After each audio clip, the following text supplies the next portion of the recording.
Hello mga ka-agri, isang napakagandang umaga po sa ating lahat. Medyo maulap at maulan na ngayon sa amin dito sa bukid.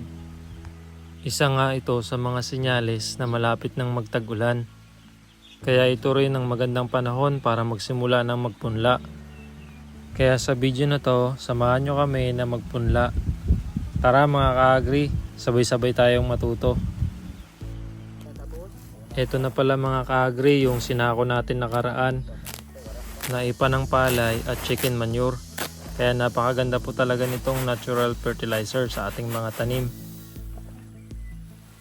At ito naman yung compost natin or bioorganic fertilizer with vermicast.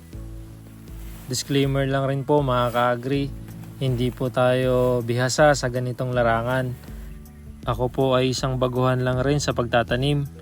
Kaya kung may suggestion po kayo mga ka-agri, comment po kayo dyan sa baba kung ano po yung experience nyo o practice nyo para po may apply ko rin dito sa akin.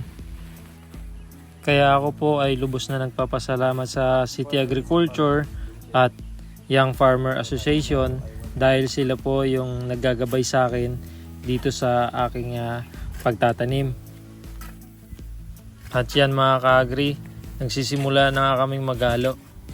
Kung makikita nyo mga ka-agri, talagang sanay na sanay kaming maghalo. Dahil si Pupoy, si Dudong at ako may mga karanasan sa pagkukonstruction. Ayan, kung hindi nyo maitatanong, nakapagtrabaho rin ako dati bilang isang construction worker. Kaya basic na sa akin to mga ka-agri. May kwento ko lang din sa inyo mga ka-agri. 9 years old pa lang pala ako nung mawala yung tatay ko. Kaya isa sa pagkukonstruction ang marangal na trabaho na pinasok ko para makasuporta at makatulong sa pamilya ko. Kaya bata pa lang ako, sanay na ako maghalo ng simento. Aga pa. Exercise. Kaya alam ko, proud sa akin si Papa kung ano man yung narating ko ngayon. Kasi kung nabubuhay siya ngayon, sigurado ako, pulis ako ngayon, hindi ako farmer. Mabalik tayo dito sa paghahalo mga ka-agri. Baka maiyak ako dito eh. So ayan nga mga ka-agri, nag-add kami ng isang sakong compost kasi napansin ko na naparami yung halo namin ng ipa na may dumi ng manok. Kaya ayan, nagdagdag pa kami ng isang sakong compost. Bali 2 sakong compost at isang sakong ipa ng palay na may dumi ng manok. Yan po yung halo niyan mga ka-agri. Kaya ayan, minekos-mekos na namin yan para makapagsimula na kami magpunla. Ang sarap talagang magtrabaho kapag nagkakaisa kayo at nagtutulungan. Nagiging madali o magaan ang isang gawain kapag tayo ay sama-sama. Ito na po yung halo natin mga ka-agri. Sa tingin ko maganda naman yung kinalabasan.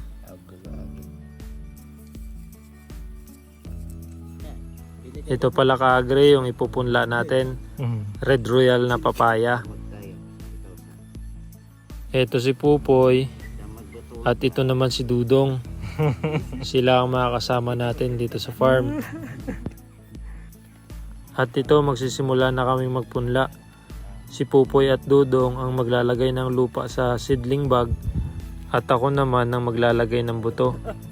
Kasi sabi ng nanay ko, malamig daw yung palad ko. Kapag ako raw nagtanim o nag-alaga ng hayop, talagang mabubuhay. Kasi nga daw, malamig daw yung palad ko. Di ko alam kung anong connect. Pero madalas ko rin talagang marinig yan sa matatanda. Yan kasi yung mga pamahiin nila eh. Pero noon pa man, tulad nga ng naikwento ko sa inyo, nung bata pa ako, yung mga tanim ko at alaga kong hayop, talaga namang nabubuhay at magaganda. Pero hindi ko lang sigurado kung hanggang ngayon dala-dala ko ba yun.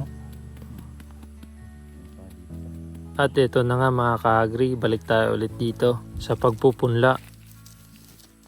Ang sukat pala na ginamit nating seedling bag ay 3x3x6 at ang lalim po ng pagkakalubog ng buto ay 1 inch lang po mga ka-agri.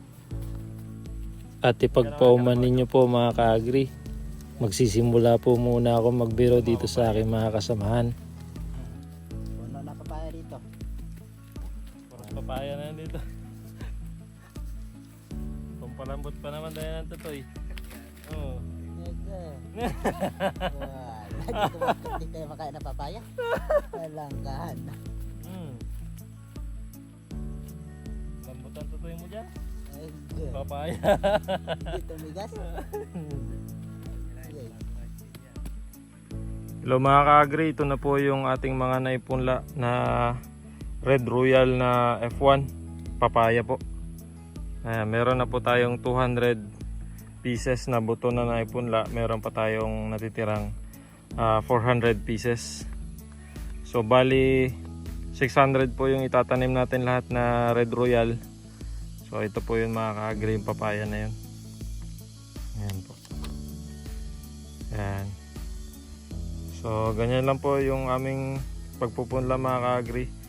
Dinirect na po namin sa seedling bag para hindi na po ma-stress kapag nagpunla pa tayo sa seedling tray tapos ilipat natin sa seedling bag. Medyo stressful po yun para sa ating mga papaya, kaya dinirect na po natin sa seedling bag para pag after 2 to 3 months po mga ka-agri, ready na sila for transplant.